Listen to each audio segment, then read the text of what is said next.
We have only to enlarge our conception of causality, to excuse everything and forgive all.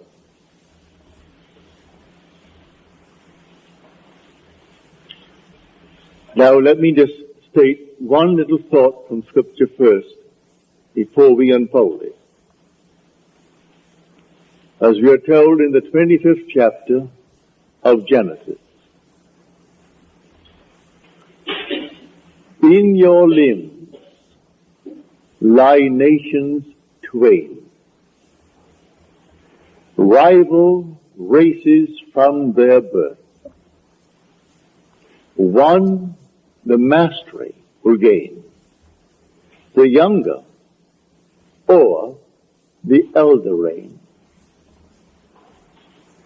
The first one is the sense man.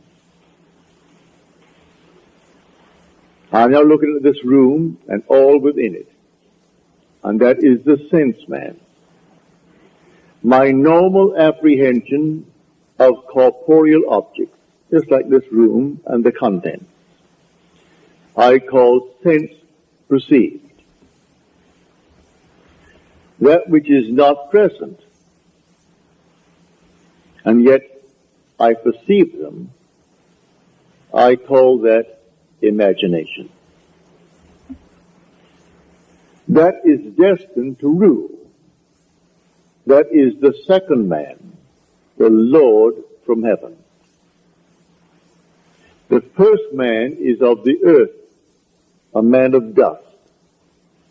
The second is from heaven. So here we are in this world, and this is the world of this dual state within every child born of woman. And so we have the physical man, the man of dust, and then we have the spiritual man, the man of imagination. That is the immortal man. When I see this picture of the duality of man and how all things are created by this hidden man, I forgive everything in this world that the physical man does. For the physical man is only a state. One being is playing all the parts. The part played by the thief is the same being playing the part of the judge who judges the thief. The part who is the murderer and the murdered, these are parts, but the being within is one. Now let me explain it first in the beginning with a simple story.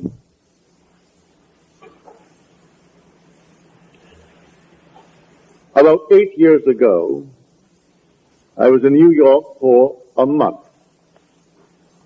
And two of my brothers, Victor and Lawrence, came up and spent 2 weeks with me in New York City. They checked into the same hotel. They wanted to see everything they could within 2 weeks. And I bought them 14 shows. And sometimes they went even to an afternoon show. They wanted to see everything in the crowded 2 weeks. But the one thing my brother Lawrence wanted to see was the new presentation of Aida. Well, the paper said it was sold out from the very moment that it was stated, a new presentation. Same music, naturally. The same score, but new scenery, something new about it. And this captured the imagination of all opera lovers, and they all wanted to see Aida. The one thing he wanted to see was Aida. But the papers had huge big ads. Not one seat is available. Come down and buy seats for the other shows. And this was the old opera house around 40th Street and Broadway. It ran from Broadway to 7th, the old Metropolitan. So this morning we set out. I said, it doesn't really matter. I said, let us go. We have to go down and have lunch anyway. We will go and just see. We got there, and these huge big signs on the outside, no seats for Aida available. And they were plastered all over the Metropolitan. I went in, and there were 3 lines leading towards the 3 windows, selling tickets for the entire season. And there was no seat for Aida. I got into the first line. It was a very long line. When I saw the 3rd line from me moving more rapidly than the 1st and the 2nd. So I moved over to that line. Then we all moved rapidly forward. As we got to the window, and seemingly no hope of getting tickets. But before I left my hotel room, I simply assumed that I had the tickets for my 2 brothers. I didn't want to go. They wanted to see it. So I assumed that I gave them the ticket. I got into this line and we moved rapidly towards the window.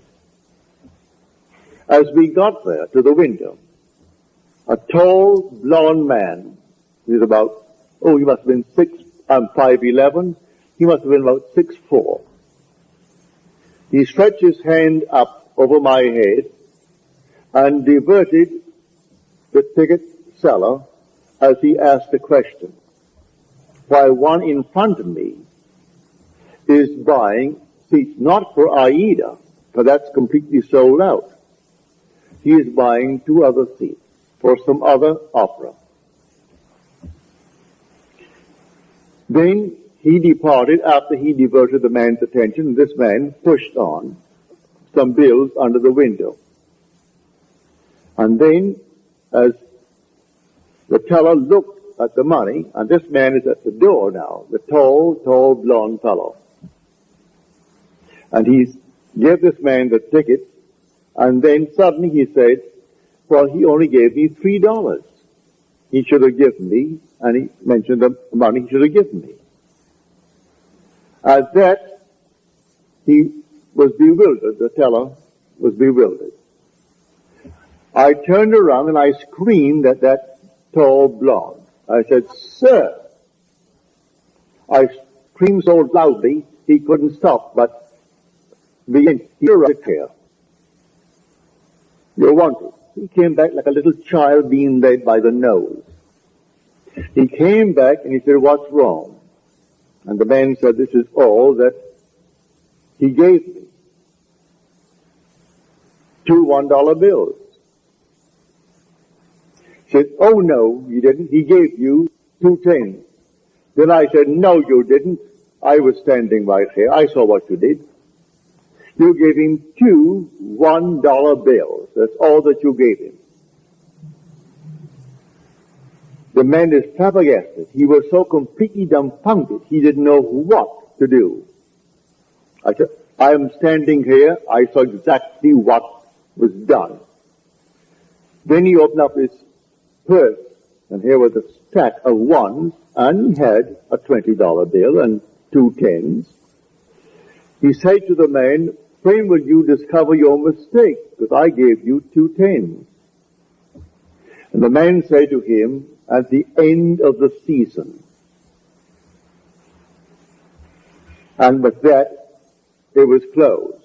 And the man then took out the money and paid for the ticket and took back his 2 1s. Then I say to him, I want 2 seats for Aida tonight. And I want them in the horseshoe circle. I want them center. He said, yes, sir. And he took from what is called the VIP. They always keep a few out. Though the house is sold out, they always keep a few seats for those who are coming called the very important people. But I am certainly not a very important person. But I saved him from the loss of $20.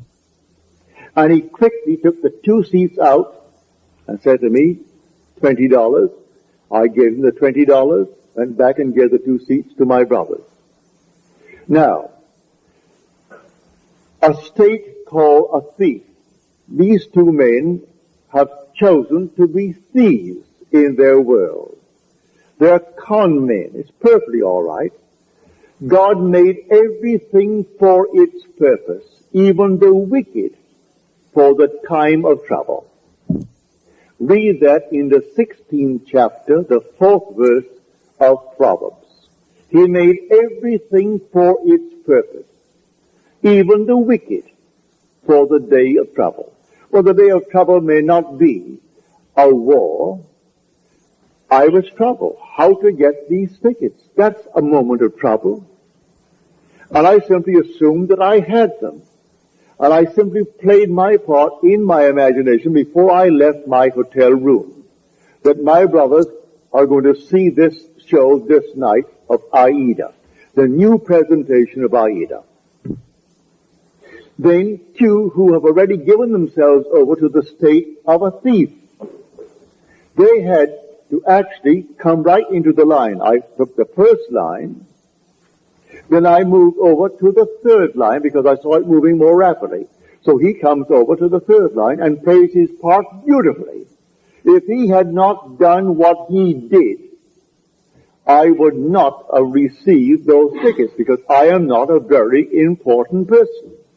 But the man looked me in the eyes and said, here is an honest man. As far as he is concerned, I am an honest man who saved him from losing $20. And so he quickly took out the 2 seats. I paid for them, naturally, he didn't give them to me. I was willing to pay for my seats, but you couldn't buy them. All over the place, sold out, sold out, sold out, all over the Metropolitan Opera. You could paste it on the walls, and in a huge big ad in the paper, Aida is sold out. And I went that day and got those seats right in the circle, in center row for my 2 brothers, because one man played his part beautifully. He has given himself over to a con man. He finds it easier to make a living being a con man. There are those who are pickpockets. There are schools that teach people to be pickpockets.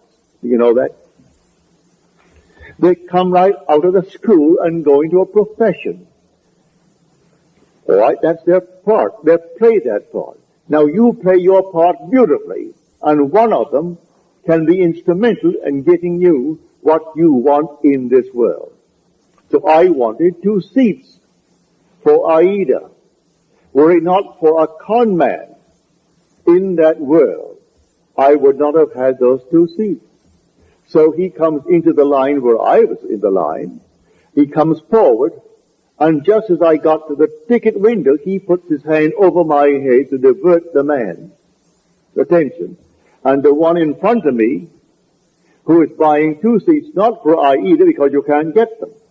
He is buying 2 seats for something else. And he puts out $2 bills instead of 2 tens. And then this man starts, and I turned around as though I was inspired. And with my full voice, I said, "Sir, come back here." He had to come back. So he came on back just like a little child and stood next to me, and he looked down at me. He wouldn't dare budge. And I said, "You didn't give him anything more than what he's showing you now. You give him exactly what he's showing you." Because I was here, and I stood next to you. He was helpless. He couldn't hit me. He was many inches my height. I'm 5'11", and he may be about 6'5" or more. A strong, strapping blonde. But he was impotent in my presence when I called him back. He only played the part. So should I not forgive him? There are infinite states in this world. And all you have to do is forget states. You play your part.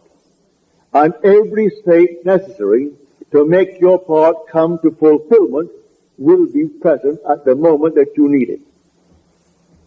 And so we went over to Longchamp for lunch, and my brother Lawrence and Victor, they had their tickets, and that evening they went to see Aida. So in your limbs lie nations twain. They are rival races from their birth. One, the mastery shall gain, the younger over the elder reign. And the younger is the second, and the second man is the man from heaven. And that man is your own wonderful human imagination, who is God. And there is no other God. That is the Lord from heaven. And the outer man that clothes him, he is under compulsion to fulfill the commands of that inner man. But everyone is falling into states, infinite states. To understand this world, you must think in terms of states. And so he has made everything for its purpose, even the wicked for the day of trouble. And so use everything, but you don't have to think of which one will do it. Forget who will play the part. I never saw that man before, never saw his partner in the little crime before. That was their choice in life. There are those who have chosen to be pickpockets for the rest of their lives. So if they're caught in the act, all right, that's part of the game. They've chosen that part to play. There are those who have chosen their part to play, like Mr. Hoover, who just departed this world. He chose that part. And there are others who chose other parts. Either wisely or unwisely, we fall into these things. But when the inner man begins to awake, he selects his part wisely. It's entirely up to us. So I tell you, everything in this world that you want to be, you can be, if you know that there are only states. You move into the state because the occupant of the state does not differ from the occupant of any other state. The one who played the part that day of the con man to get 2 tickets for $2 instead of $20 and go on the street and sell them for $15 and make himself a quick few bucks. The same occupant is God. God is playing all the parts. So all we have to do is simply to expand a little bit our conception of causality, to actually excuse everything and forgive everyone in this world. I forgave him because he actually was instrumental in getting me the 2 seats for my brothers. Were he not playing that part at that moment, I would not have had the seats. But before I left my hotel room, I simply assumed that my brothers had their seats and they were going to see Aida, and they came home thrilled beyond measure. So we went down, and seemingly no hope. I wasn't concerned about any hope. There were 3 long, long lines. After all, you're selling not just for the show of the night. You're selling for the afternoon show. You're selling for the evening show and for the entire season. And by a month in advance, 2 months in advance. They're all there. And so here are the lines. And there are 3 lines and 3 windows open. And what caused me to move to that moving window? The Father in me. He knew which one is going to play what part because they're all in states. And myself is fully aware of all the states in the world. And if you can play a part to aid me in the fulfillment of my dream, you will play. And so if I need a thief, there must be a thief somewhere. He was a thief. And he played a far better part in my getting the ticket than if he were an honest man. If he came up and played the part of an honest man, then the man would have said to me, he wouldn't know me, I'm not an important person, and so we have no tickets. Don't you sign? No tickets available. It's a sellout. But it was not a sellout, and a thief made it possible for me to get my 2 tickets. So when you see this, you forgive every being in the world. Everyone. They're all playing their part. So don't condemn anyone, because everyone will be instrumental in fulfilling your dream if you know this law. It's all infinite states. But remember, you are awakening to the reality of the second man. In this room, my simple apprehension of corporeal objects, the things on the wall, the hair, the chairs, the house, this thing for a wedding tomorrow, all this is preparation for a wedding. All this is, to my sense man, reality. And I think of something entirely different, and that is called only imagination. And that is the second man. Now, what do I want in place of what my senses are telling me? Let me now enter into that state and live it as though it were true, and move forward in that state. Now let me show you the difference now, because we started with that statement from the 25th chapter of the book of Genesis. An idea that is only an idea produces nothing and does nothing.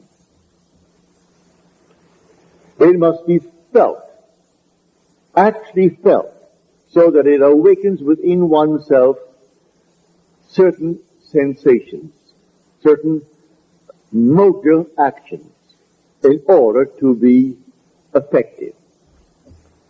What would the feeling be like if it were true? Dwell upon that until the feeling awakes within you these sensations. For imagination is spiritual sensation. That is the creative being in you. It's not just to entertain an idea. What idea? The idea must produce in you this feeling, which is a sensation, but it must be a feeling. What would the feeling be like if it were true? You dwell upon that until you catch that feeling. As Churchill said, that the mood determines the fortunes of people, rather than the fortunes, the mood. The mood precedes the fortune. So what would you want in this world? Or contemplate it. What would the feeling be like if you had it? What would it be like if it were true? That is the story of Scripture. If I could only feel that I am already the man that I want to be, that I'm already the woman that I want to be, and feel it, then it's not only an idea, which as an idea without feeling will produce nothing. Now it has everything, because in this story he said to the second man, "Come close, my son, that I may feel you." The secret is in the feeling. So Esau went out. He is the first man, covered with hair, the outer man. And Jacob is the inner man, the man of imagination, who is hairless. It isn't 2 little boys. These are only symbols. It's all in man. So come close, my son, that I may feel you. So he comes close and deceives his father through feeling. So the father feels, and he feels him just to be externally real. You can do it. There is no flower in your hand, but you can feel the soft velvet feeling of a rose. You can smell a rose, though it's not physically present. Try it. Try all these things with the inner man. And when you can actually feel it, so that you raise your imagination to the point of sensation, to vision, then the whole thing is done. It's done in a way you do not know it's going to happen. If it takes a thief to aid you, then you forgive the thief. Should I not forgive that man who tried to rob that teller of $20 when he did for me what no one else could do? I could go to all the brokers in New York City and they couldn't get me 2 seats. I could go to anyone and they couldn't get me 2 seats for my 2 brothers. And I wanted them to have the joy of seeing the new presentation of Aida. So I went myself prepared in my imagination that I had 2 seats. And it took a thief to be instrumental in getting me the seat. Should I not forgive him for the part he played?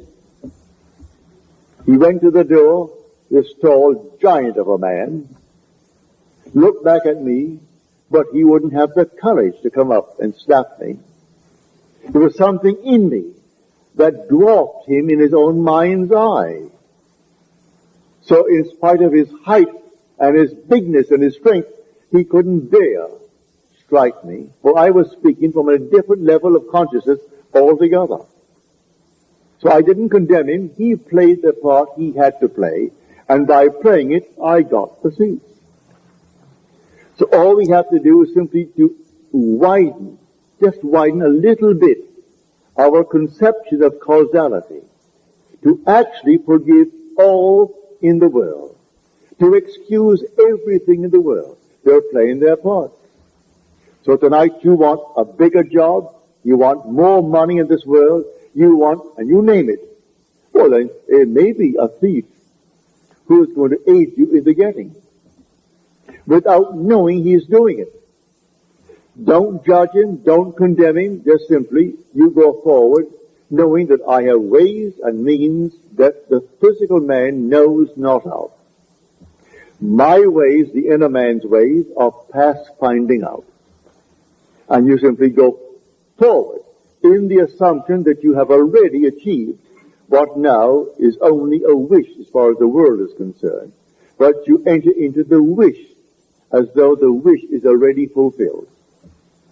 So what would the feeling be like? Come near, my son, that I may feel you. And so he comes close. He said, come nearer, my son. Then he said to him, you know, your voice is the voice of Jacob.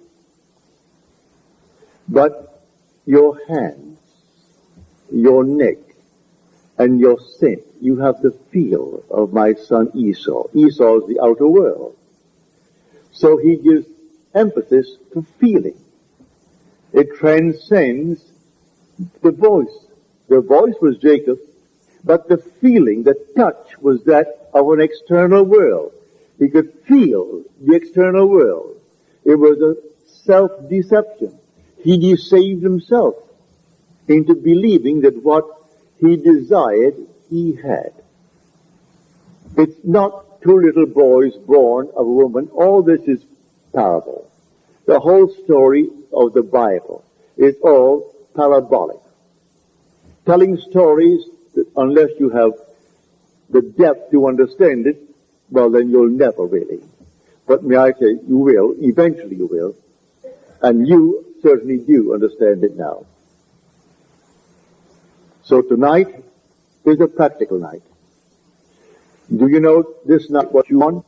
Really what you want?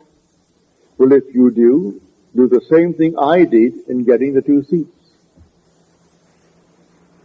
Do what I did when I was locked out completely from marrying the girl I wanted to marry. I simply assumed that she slept there, I slept here, and I went sound asleep, and in 1 week, my wife did an act which certainly I must forgive. In the eyes of the world, she is condemned for taking what she did not pay for. And yet because of that act, I got my freedom. Then who is the culprit? Am I not? If there's any culprit, I am. If there is any culprit in this world, it is God. There's nothing but God. God is doing all in this world. He created everything in this world. And so if in me he is the second man, and the second man is my imagination, and that is God. For man is all imagination, and God is man, and exists in us and we in him. The eternal body of man is the imagination, and that is God himself. Well, if I in my imagination slept as though I am happily married to a girl that the laws of New York State said I could never get because of my entanglement with my first wife, and in 1 week she performed an act which was judged harshly by society, and yet she was the instrument of my getting my freedom to marry the girl who now is the mother of my daughter. So how can I blame her who performed that act? She was in a state, and who did it? I did it. I did it by simply assuming that I was free and happily married to a girl that the state of New York said I could never marry because of the ancient laws that restricted my desire to get a freedom in that state. So you forgive everyone in this world. They're all playing their parts. In my own case, I have seen thieves. I have seen all kinds of people play their parts. They were instruments in the fulfillment of my desire. So how can I ever condemn all? So the last cry on the cross, Father, forgive them. They know not what they do. Forgive them. The whole vast world is playing until he awakes in that body. He is playing the part, and he plays it automatically, unwittingly. For one who is awake, who knows exactly what he's doing. And so they all play their parts. For God in everyone is the same God. There aren't two gods. There's only one God. And that God is your own wonderful human imagination. When you say, I am, that's God. So tonight you just simply boldly declare that you are the man. You are the woman that you want to be. And walk in that assumption as though it were true. And then let all these sleeping states play their part. May I tell you, in spite of what they appear to be, they are sound asleep.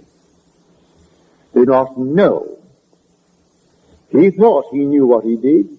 He came right into my line and played his part. I could remain on the first line and waited and waited and waited, and no one would have that part there. I moved over to the moving line, and here he comes. And so how could I ever condemn him? How could I ever, in any way, feel other than thankful? I would say to him, thank you, because you played the part you had to play like a play. So someone comes in on the play, the curtain goes up, and here comes the monster. And he plays it beautifully. And the audience hisses and condemns him. If there's any condemnation of the part, where is the author? Send for the author, for he wrote the part. And the author, if there's any praise, give it to the author. Any condemnation, give it to the author. I know I played a second part, on a play, Broadway. And if I didn't get a hiss when I came on, if they didn't hiss me, I felt I wasn't doing well. But I would say 99% of the time, as I came on and started to play my part, the audience hissed. Then I knew I was really on my toes. I was playing the part well. Because I was a cad in that part. And they couldn't restrain themselves, especially with the matinees, when they had children there. Lots of ladies and children, and they could not restrain their emotion, and they were hissing. Well, then I knew, Neville, you're getting over all right. So I was thrilled with their hissing, because I was playing only what was written for me to play. So, in this wonderful world of ours, we are infinite states. And everyone is in a state. But the one being in one state is the being in all states. There's only one player.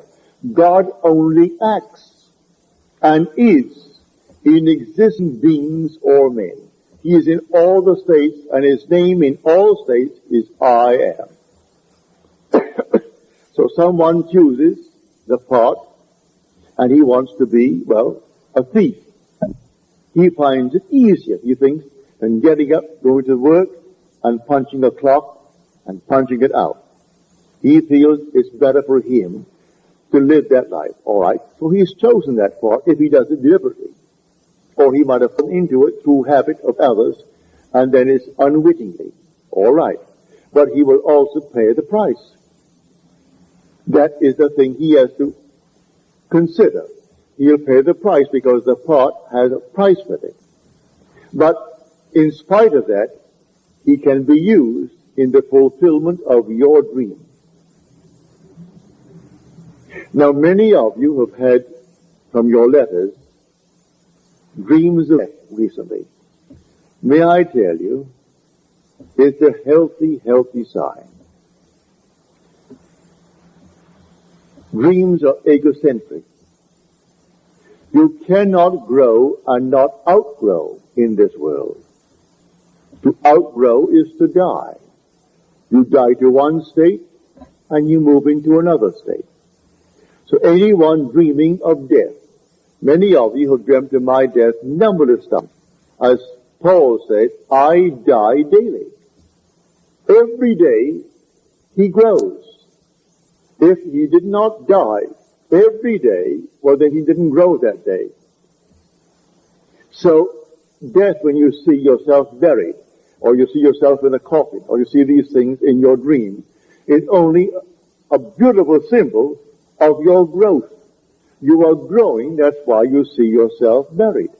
Or you see you're in a tomb. It's simply an expansion of consciousness. So you die to one state of consciousness as you enter a greater state of consciousness. So when people see themselves dying, or others say you're dead, it has nothing to do with a little physical body, because you don't die anyway. Not really, for nothing dies. It's always an expansion, an expansion, an expansion. So when you do see yourself being buried, give praise. You have died to your former beliefs. And these archaic concepts that you entertain, which only enslave you, when now someone introduces you to a new idea, and you toy with the idea of accepting it, but you resist it for a while, then suddenly you see your body being entombed. It means it's gotten hold of you. These new ideas that will call you to an expansion of yourself. And so the old man dies that the new man may live. A seed must fall into the ground and die before it can be made alive. If it does not fall into the ground and die, then it cannot bring forth fruit. It simply remains what it was before. So if it dies, it bears much fruit. So don't be afraid of any vision of death. Death is the most glorious symbol in the mysteries of the expansion of consciousness. Man is expanding and expanding and expanding in this world. And one day, his wonderful imagination will awaken. And that is God. Then he sees the whole vast world as sleepers. All sleepers, and how can you damn the sleeper? So he played his part. He played it beautifully.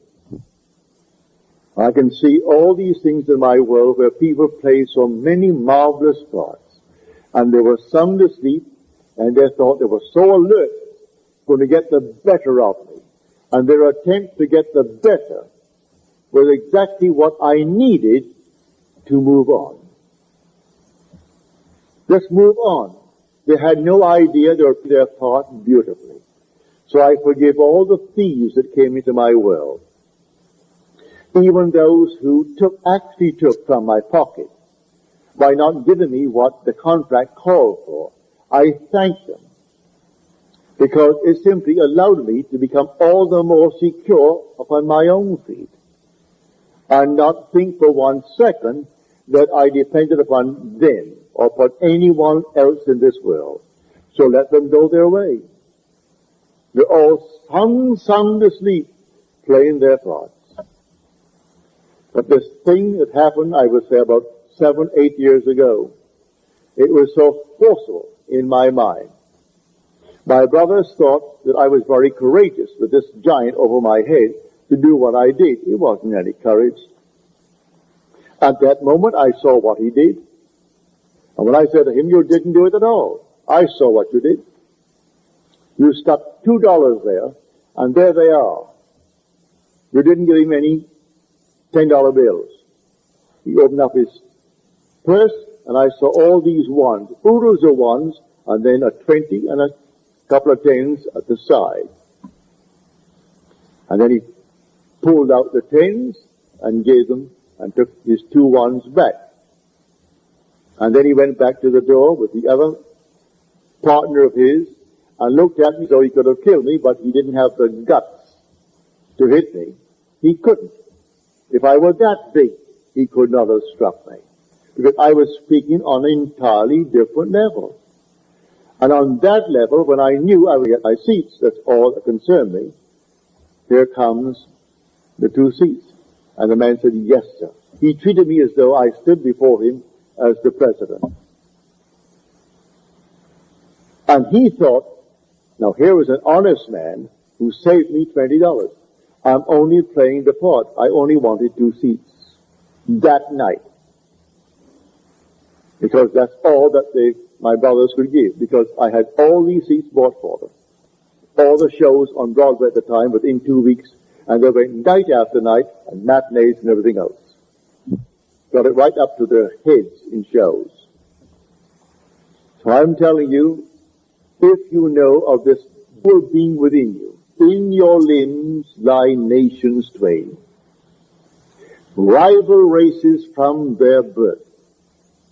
One the mastery will gain, the younger over the elder reign. Now see that younger one actually reigns, and the younger one is your imagination. The older one is your sense man. The facts of life. What is my bank account? Am I owe more than the bank account has in it now? Well, now that is Esau's judgment. Now, Jacob puts in 50 times what is there now. In my mind's eye, I have deposited 50 times more than is there. How it's going to happen, I don't know. I don't know any more than I knew that day when I started off with the Metropolitan. How I'm going to buy seats. When the papers tells me you can't buy a seat, huge big ad, save your time, don't come. All other seats are available, but not for Aida. And I go down only for Aida. And I get them. Because of a seeming thief played by the part of God. For God plays all the parts in the world. There is nothing but God. And say, I am, that's God. That is the Lord Jesus within you. That is your immortal being that cannot die. He cannot die. That is your eternal self when you say, I am. Imagination is not some vague essence. It is a body, a reality, an infinite body that is so perfect when it's awakened that in its presence everything is made perfect. But while it is awakened, it exercises that power and draws into its world everyone that can play the part for its fulfillment of its dream. So here, I hope you heard it clearly. I hope I made it as clear as I can, because tonight should be a very practical night. But you will go out knowing who you are. You are a dual being. But the first man is of the dust, and to dust he returns. That is the man of earth. The second man is the Lord from heaven, and he cannot die. That's your own wonderful human imagination. It cannot die. But it sleeps embodied in this tomb. And one day it will awaken. As I've told you in the past, the symbolism of Scripture will surround you. It's perfect. It is true. Everything told you in Scripture as to his birth, you are going to experience. And then your imagination awakens. And you trust no one but it. Only this being within you do you really worship. Let them give all the medals and all the honors to this, that, and the other, to the little earthly man. It doesn't interest you.